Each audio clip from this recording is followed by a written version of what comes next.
Assalamualaikum warahmatullahi wabarakatuh. Waalaikumsalam. Alhamdulillahirabbil alamin. Assalatu wassalamu ala sayyidil anbiya'i wal mursalin wa ala alihi wa ashabihi wa tabi'ina ajma'in. Subhanaka la ilma lana illa ma 'allamtana innaka antal alimul hakim. Bapak Ibu yang dirahmati Allah Subhanahu wa taala, marilah bersama kita lanjutkan kajian kita berkaitan dengan apa yang harus kita tahu tentang Al-Quran dan Sunnah Nabi Sallallahu Alaihi Wasallam. Yang kali ini saya ingin mengajak Bapak Ibu untuk membahas ayat-ayat Allah yang ada la'alakum tattaqunnya. Kemarin di dalam puasa Ramadan, ayat yang terus dibahas sepanjang bulan adalah ya ayyuhalladzina amanu kutiba alaikumus syiyam, yang pada akhirnya juga la'alakum tattaqun. Nah, kali ini akan kita awali dari surat Al-Baqarah ayat 21. Namun di sini bukan ya ayyuhalladzina amanu, tetapi ya ayyuhan nas, hai para manusia. Kalau ya ayyuhalladzina amanu itu seruan khusus untuk orang-orang yang beriman. Sementara kalau ya ayyuhan nas itu seruan umum untuk seluruh makhluk yang mengaku diri manusia. Yang pertama, di sini kita lihat dulu ayatnya. A'udzubillahi minasyaitonirrajim. Ya ayyuhan nasu u'budu rabbakumul ladzi khalaqakum walladzina min qablikum la'allakum tattaqun. Hai manusia, sembahlah Tuhanmu, sembahlah Rabbmu, alladzi khalaqakum, yang telah menciptakan kalian, telah menciptakanmu, walladzina min qablikum, dan orang-orang sebelum kalian, la'allakum tattaqun, agar atau supaya kalian bertakwa. Sebelum kita bahas penjelasannya, kita lihat dulu penjelasan katanya, syarhul kalimat. Yang pertama adalah An-Nas. Siapa sih An-Nas itu? Atau apa yang dimaksud dengan An-Nas? An-Nas adalah kata benda jamak yang tidak mempunyai bentuk tunggal. Ini lafdhu jam'in la mufrada lahu. Ini kata benda itu biasanya kan ada tunggal, ada jamak. Tapi ini kata An-Nas itu nggak punya bentuk tunggal. Ini pengertiannya jamak. Dan kalau kita menginginkan tunggal, bentuk tunggalnya, maka bentuk tunggalnya adalah insan. Kemudian yang kedua adalah ubudu. Ubudu itu artinya ati'u bil imani wal intisari lil amri wal nahi. Ati'u bil iman, taatlah kalian kepada Allah dengan beriman.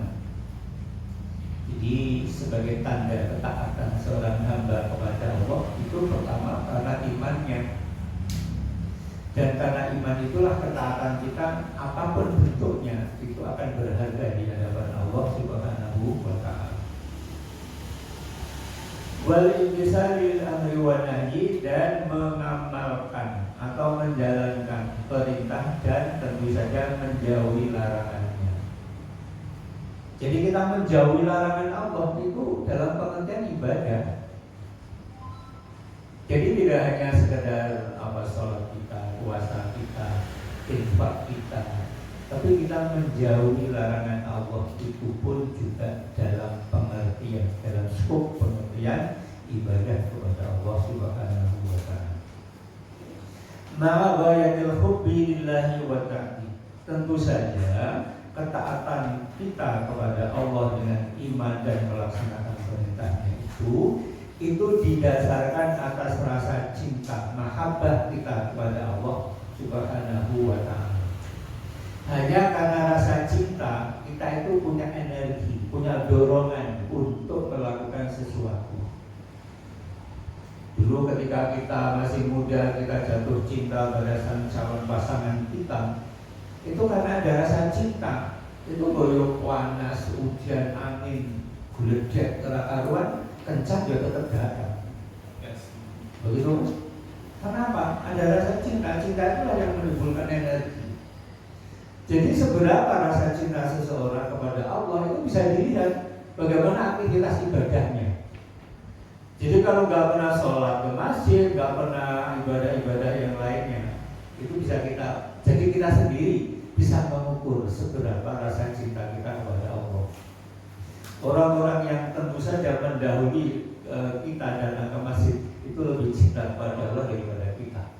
Orang yang infaknya lebih sering, bukan lebih banyak ya, tapi lebih sering, itu ya rasa cintanya kepada Allah tentu lebih dari kita. Nah, oleh karena itu Bapak Ibu yang dirahmati Allah Subhanahu wa taala, ibadah kita kepada Allah itu semuanya akan bisa kita ukur dengan seberapa rasa cinta kita kepada Allah dan pengagungan terhadap Allah.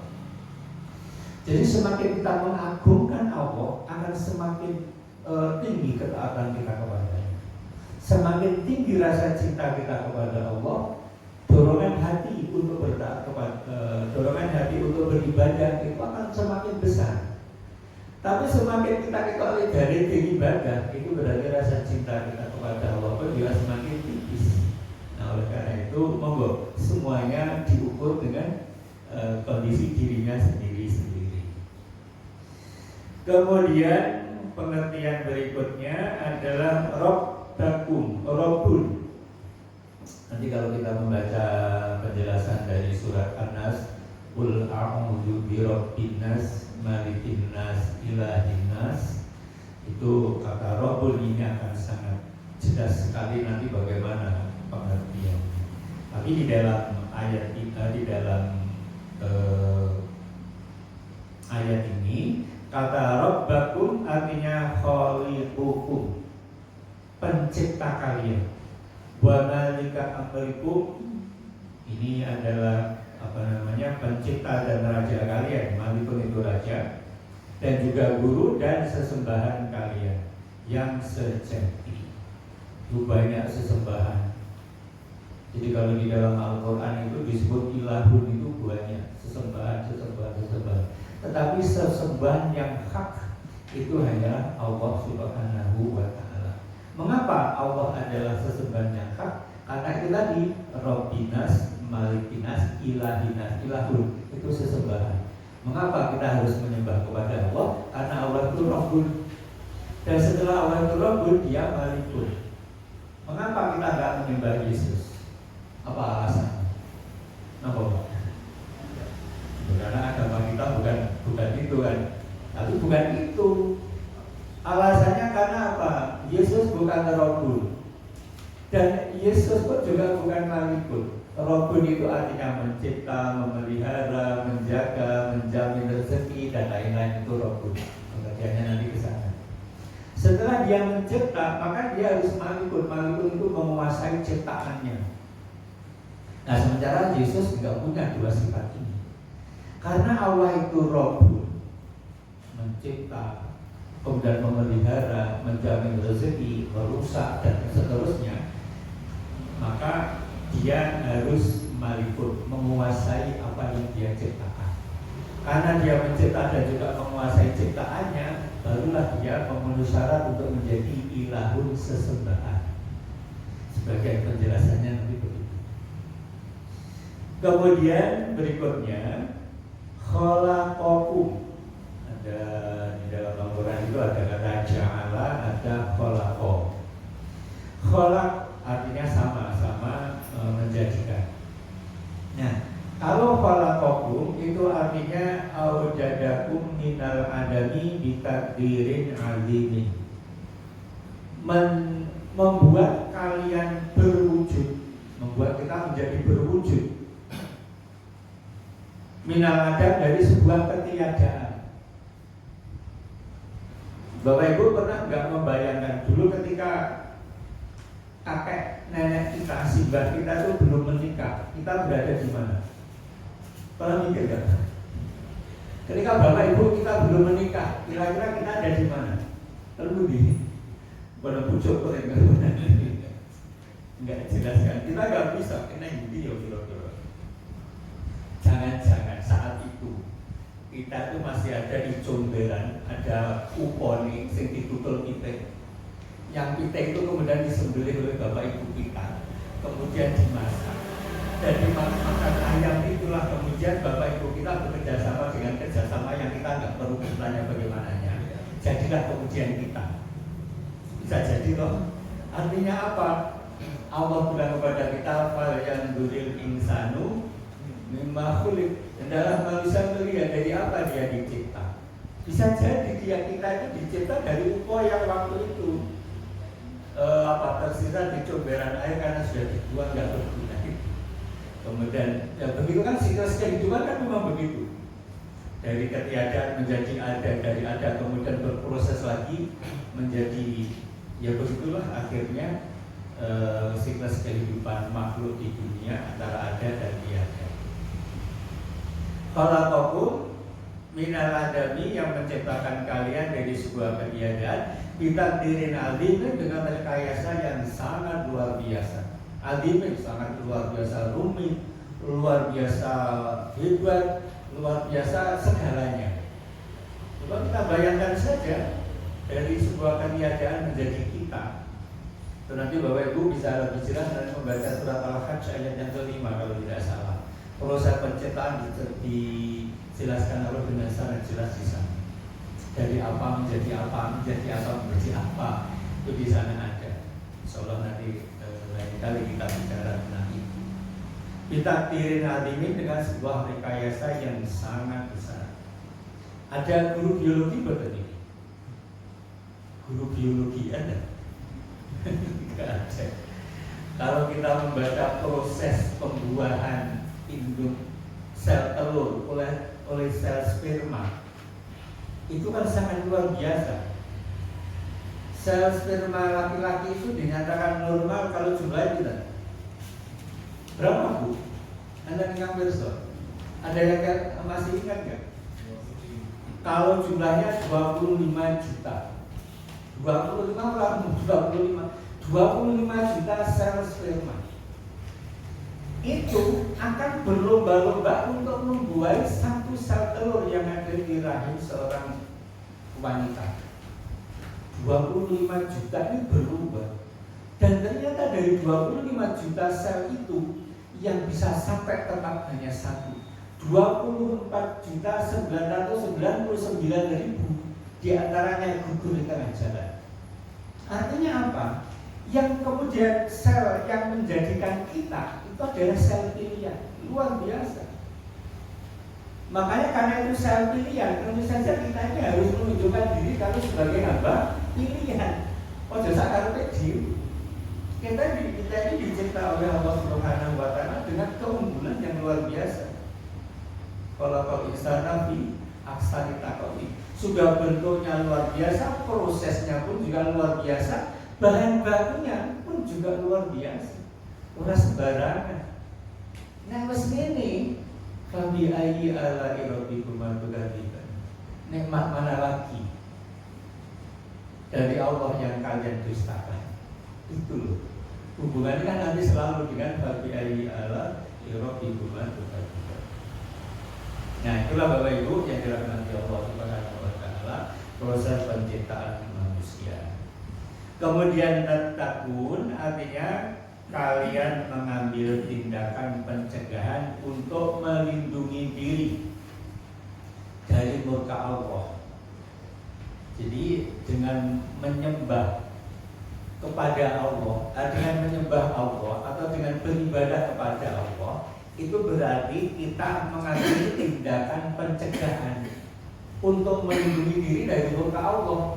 Karena tanpa ibadah kita akan mendapatkan murka dari Allah Subhanahu wa taala.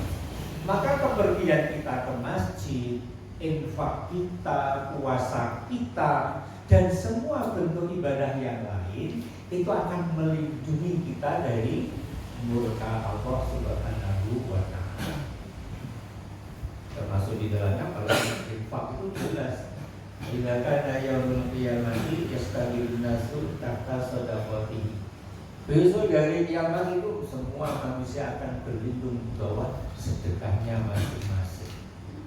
Monggo kita berbanyak sedekah kita, apapun bentuknya. Kalau man kana lahu malun fala yatasaddaq bi malihi, barang siapa yang punya harta hendaklah dia bersedekah dengan hartanya. Man kana lahu quwwatun fala yatasaddaq bi quwwatihi, barang siapa yang punya kekuatan hendaklah dia bersedekah dengan kekuatannya.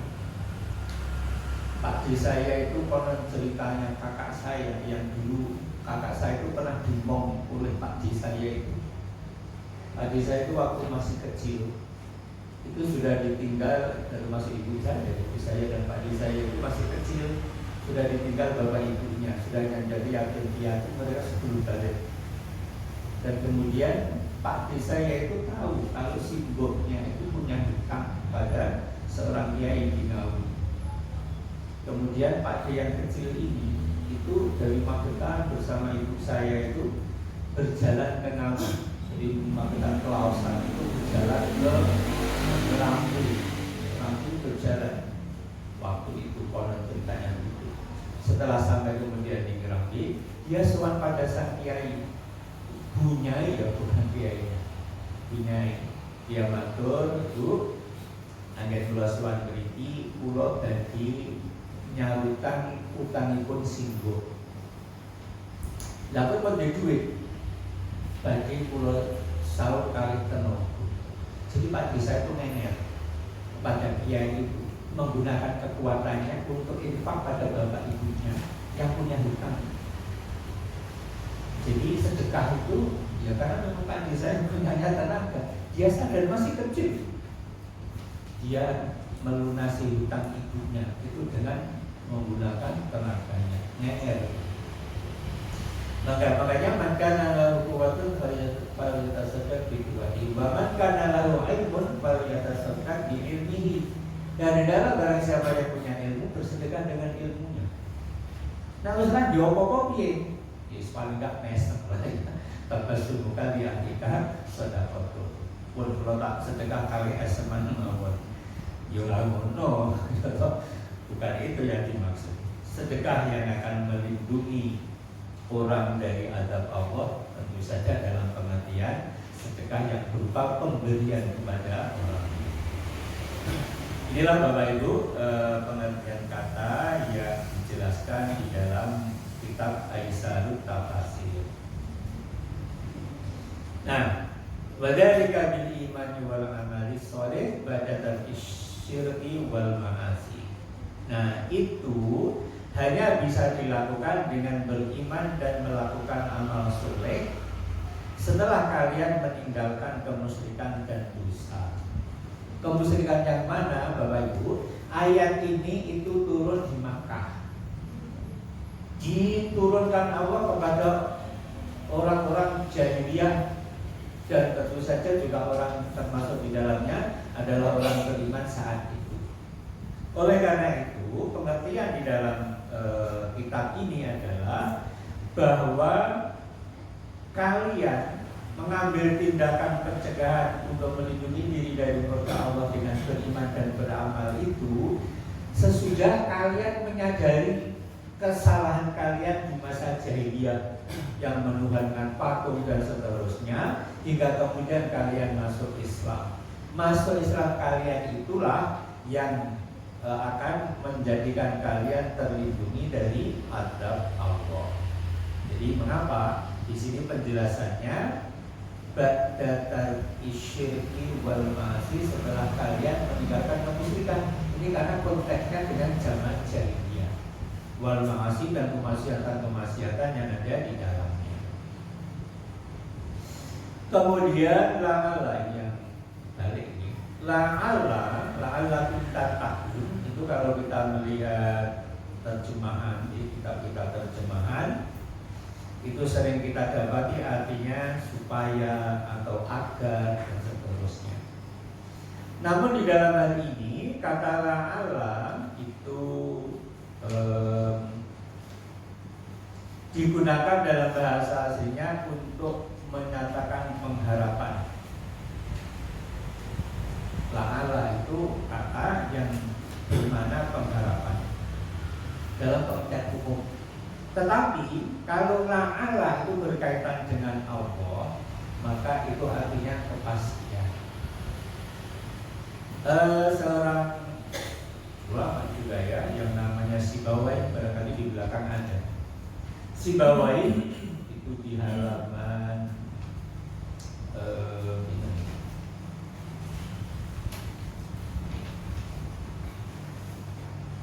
la'allakum tattaqun, halaman 5. Ya, halaman 5. Kita ambil dulu di sini. Kata la'alla wala Sibawai, la'alla wa asa, kata la'alla dan asa. Asa itu kan seperti misalnya ya ayyuhalladzina amanu tubu ilallahi taubatan nasuha asa rabbukum. Asa di sana diterjemahkan boleh jadi, itu kan misalnya. Tetapi dalam pengertian bahasa, kata la'ala dan asa ini harfa tarajjih. Ini adalah huruf yang bermakna harapan. Dua huruf yang menyatakan harapan. Dan kalau la'ala dan asa itu sesuatu dari Allah, maka itu berarti artinya kepastian atau kewajiban. Jadi asa rabbukum ayyukafiru ankum itu artinya dengan kalian bertobat dengan taubatan nasuha, Allah wajib menutup kesalahan-kesalahan kalian. Sehingga di dalam ayat ini, dengan beribadah la'allakum tattaqun, kalian pasti akan menjadi hamba yang bertakwa. Jadi la'ala di situ menunjukkan kepastian. Hanya dengan beribadah kita itu bisa menjadi hamba yang bertakwa. Dan Bapak Ibu perlu kita ingat bahwa takwa itu kan kata sifat. Kata sifat itu rentangnya kan panjang. Taruhlah misalnya kita beri nilai takwa itu dengan rentang nilai dari 1 sampai 100. Maka orang yang paling mulia adalah orang yang nilai ketakwaannya 100. Lalu bagaimana dengan orang yang hanya nilai ketakwaannya 1? Sekalipun hanya 1, dia tetaplah orang bertakwa. Dan dia tetap berhak mendapatkan jaminan kemuliaan dari Allah. Cuma tentu saja level kemuliaannya berbeda, karena level ketakwaannya pun juga berbeda. Karena kalau kita melihat ciri-ciri orang yang bertakwa, itu disebutkan di dalam surat Ali Imran ayat 134 misalnya. Ciri-ciri orang yang bertakwa itu alladzina yunfiquna fis-sarra'i wad-dharra'i, begitu kan? Yaitu orang-orang yang infak baik dalam keadaan longgar maupun dalam keadaan sulit. Panen infak, ora panen yo infak. Tanggal muda infak, tanggal tua ya tetap infak. Wal kadhiminal ghaidha, dan orang-orang yang bisa menahan marah. Bukan orang yang marah, bukan orang yang tidak marah, tapi orang yang bisa menahan marah. Kemudian wal afina aninas, dan orang-orang yang memaafkan kesalahan manusia. Itu ciri-ciri orang yang beriman. Infak, tahan marah, pemaaf. 3 ciri-ciri di dalam ayat itu. Kemudian ayat 135, walladzina idza fa'alu fahishatan aw dzalamu anfusahum dzakarullaha fastaghfiru lidzunubihim. Dan orang yang apabila melakukan tindakan fahsya atau buruk atau jelek, zakarullah, kemudian dia ingat kepada Allah, fastaghfiru lidzunubihim. Begitu dia ingat kalau itu kesalahan, maka dia mohon ampun atas kesalahan. Ini Allah masukkan dalam rangkaian ciri-ciri orang yang bertakwa. Jadi kalau kita itu ingat salah, kita melakukan kesalahan dan kita ingat itu kesalahan, kemudian kita istighfar kepada Allah, maka itulah bagian dari ketakwaan kita. Ayat itu turun berkaitan dengan sebuah peristiwa seorang sahabat yang ada 3 asbabun nuzul yang disebutkan di beberapa kitab berkaitan dengan ayat itu. Salah satu di antaranya adalah berkaitan dengan seorang sahabat yang namanya Nabhat At-Tamari, yang nama panggilannya adalah Abu Ma'bad. Abu Ma'bad itu penjual kurma.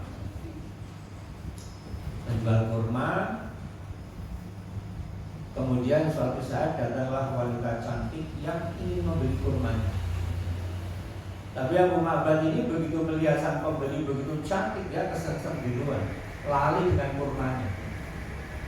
Kemudian apa dia bilang? Maaf Bu, bahasa kita, kurmanya jelek-jelek, cuma yang bagus di rumah. Di rumah saya punya kurma yang bagus-bagus. Ngobrol, akhirnya sepakatlah mereka ke rumah Abu Ma'bad untuk melihat kurma yang pernah dibilang bagus-bagus. Sampai di rumah, apa yang terjadi? Kelihatannya rumah Abu Ma'bad itu sepi. Istrinya nggak ada, anak-anaknya dibulan kabeh. Yang ada hanya Abu Ma'bad dengan wanita cantik tadi. Kira-kira apa yang terjadi? Nopo? Ini kelas sahabat. Nah, kelas kita itu apa yang kira-kira terjadi? Ternyata wanita itu oleh Abu Ma'bad langsung dipeluk dan dicium. Saya bodoh kalau sendiri. Langsung dipeluk dan dicium. Apa kata wanita? Ittaqillah, bertakwalah kamu kepada Allah. Jadi kayak sahabat itu kalau menasihati orang lain, ittaqillah itu mesti menjadi frasa awalnya. Kemudian begitu diingatkan bertakwalah kamu kepada Allah, Abu Ma'bad baru kelingan. Bujuni ternyata ya.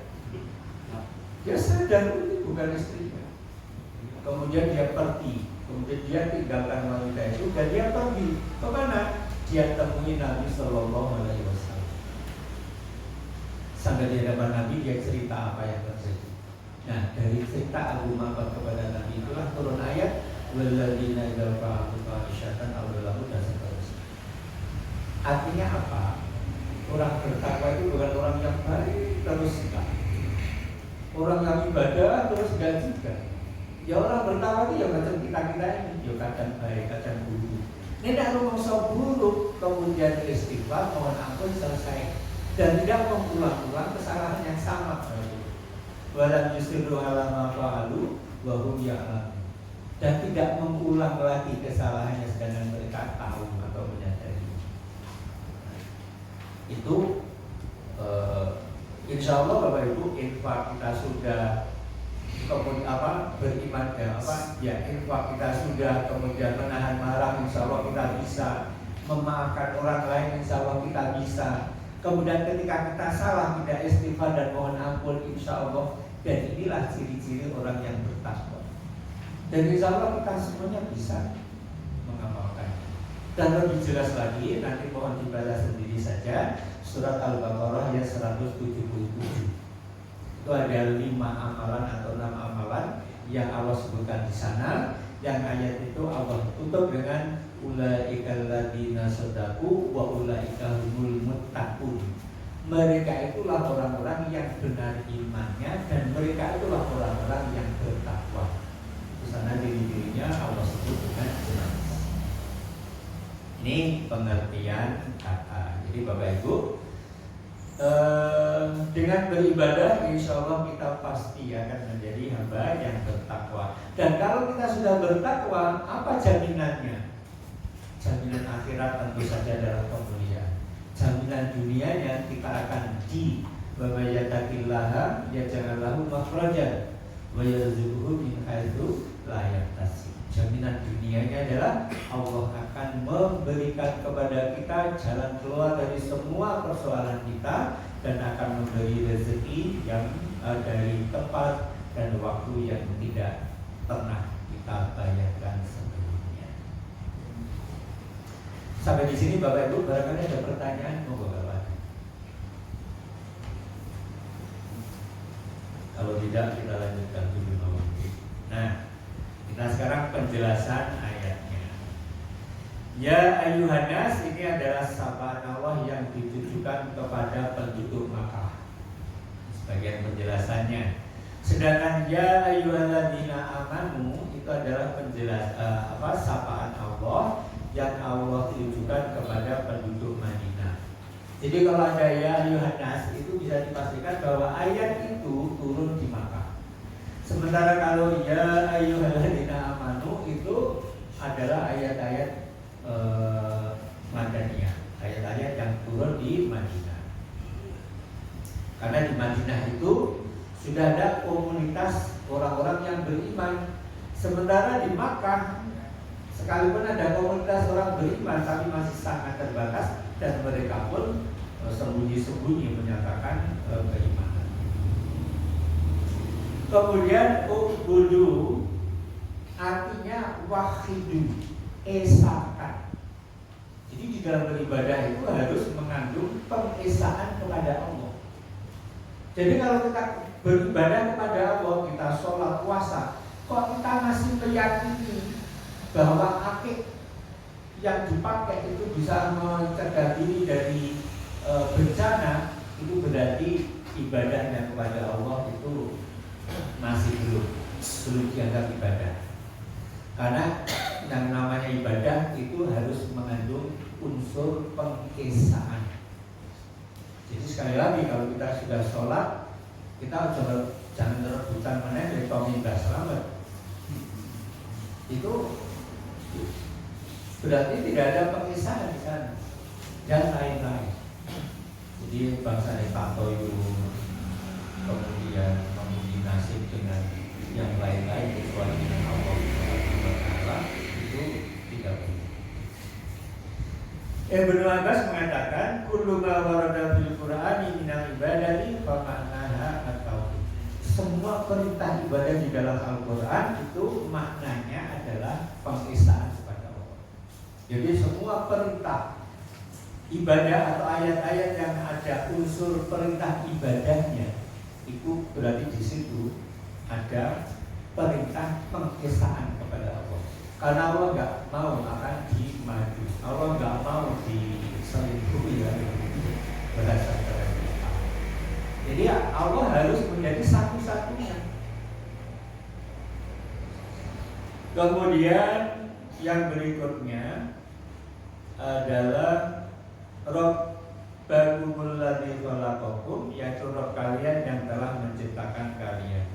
Jadi yang dimaksud Rabbul tadi adalah zat yang menciptakan kalian.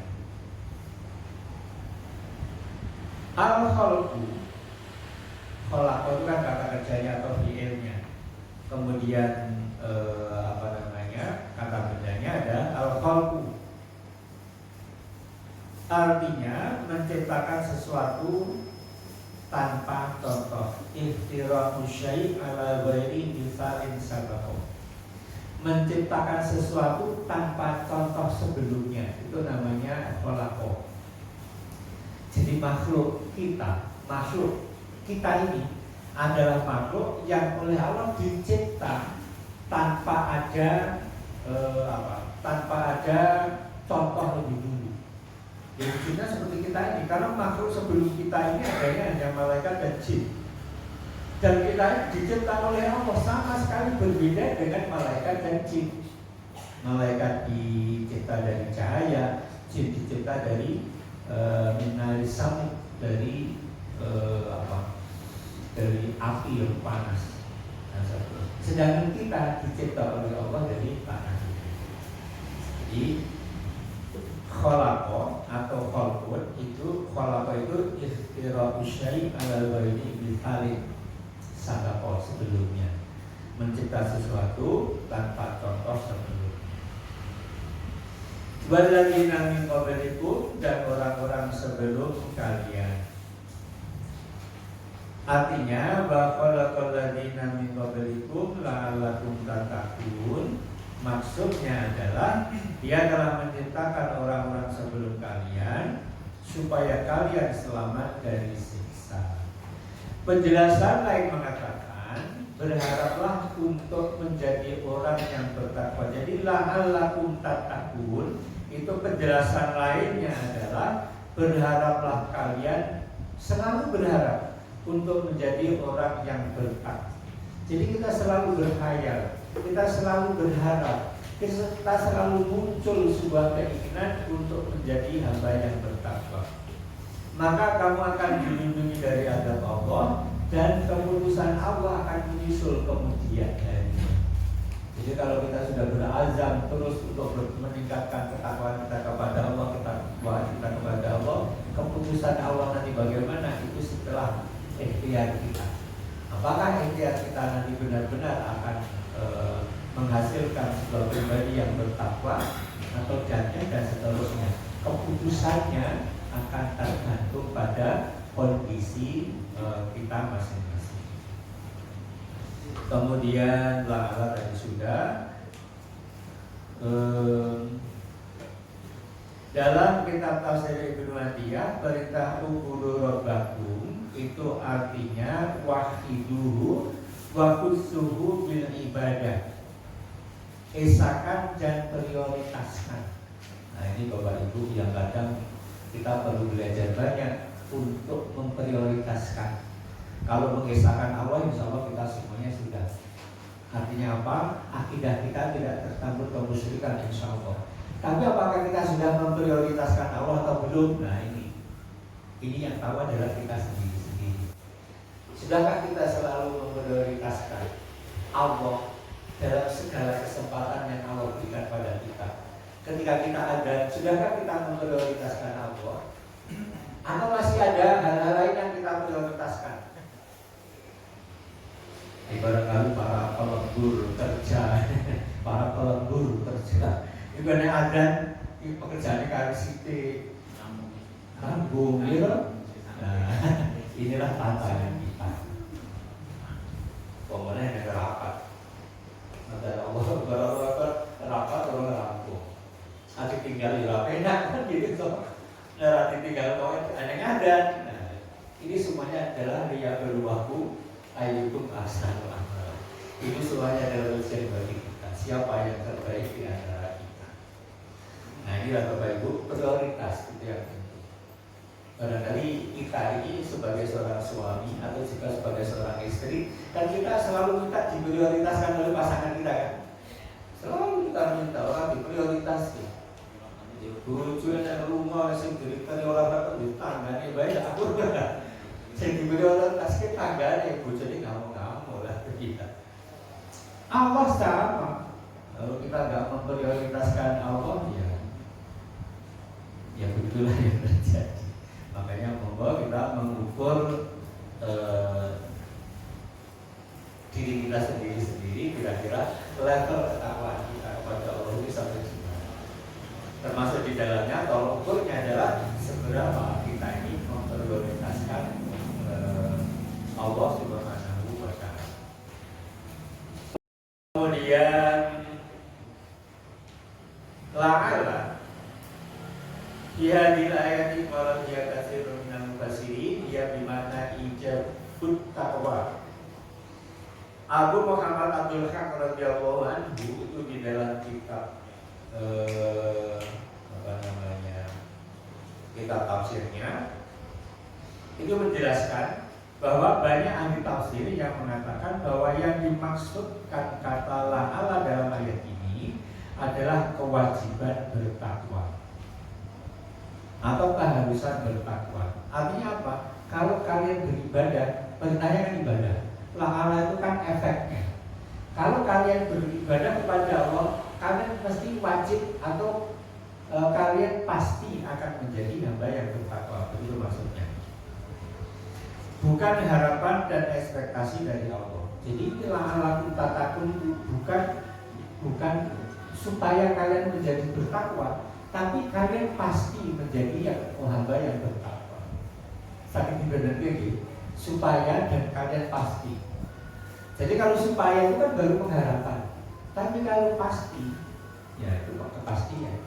Artinya apa? Dengan sholat, dengan menjalankan ibadah-ibadah yang lainnya, itu pasti akan membawa kita kepada nilai ketakwaan. Sekalipun barangkali levelnya rendah, tapi tetaplah itu masuk kategori takwa kepada Allah Subhanahu wa Ta'ala. Kemudian Ibnu Abbas mengatakan bahwa ya ayyuhan nasu ubudu rabbakum itu Allah tunjukkan lil fariqaini jami'an minal kufari wal munafiqin. Kata ya ayuhanas menurut Ibnu Abbas, penjelasan dari bagian ini adalah ditujukan Allah kepada dua kelompok sekaligus yang ada di Mekah saat itu, yaitu orang-orang kafir dan orang munafik. Yang artinya perintah Allah kepada mereka untuk wahidu rabbakum alladzi khalaqakum walladzina min qablikum. Esakan Tuhan kalian yang telah menciptakan kalian dan orang-orang sebelum kalian. Ini kepada orang kafir dan orang munafik yang ada di Makkah. Kemudian mengutip penjelasan tadi. Kemudian sementara itu Abu Sumud dalam kitab tafsirnya mengatakan bahwa ya ayyuhan nasu'budu rabbakum itu